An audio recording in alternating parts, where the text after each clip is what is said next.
యేసు ప్రభుల వారు చేసిన పనిని మనం చూస్తుంటే ఆదికాండంలో ఆయన మనల్ని నిర్మించి ఆయన గాలి ఊదెంత వరకు మన రక్త కణాలు పని చేయలేదు.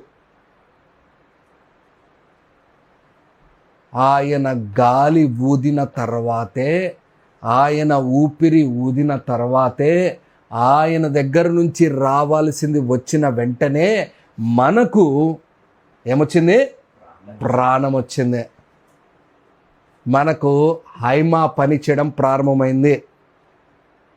అందరికీ అలాగే జరిగింది. అంటే ఇప్పుడు జరుగుతుందని. కానీ అసలు జీవం భూమి మీదకి రావడానికి గల కారణం, ముందుగా మనుషులు బ్రతకడానికి గల కారణం జంతువులు కాదు.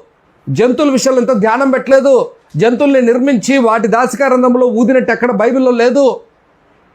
కానీ మనుషుల మీదనే ధ్యానం పెట్టాడు, నీ మీదనే ధ్యానం పెట్టాడు, నా మీదనే ధ్యానం పెట్టాడు. ఇంత ధ్యానం పెట్టి ఆయన ప్రాణాన్ని, ఆయన జీవాన్ని, ఆయన ఊపిరిని మనలో ఊదితే మనకు రక్త కణాలు పనిచేయడం ప్రారంభించబడ్డాయి.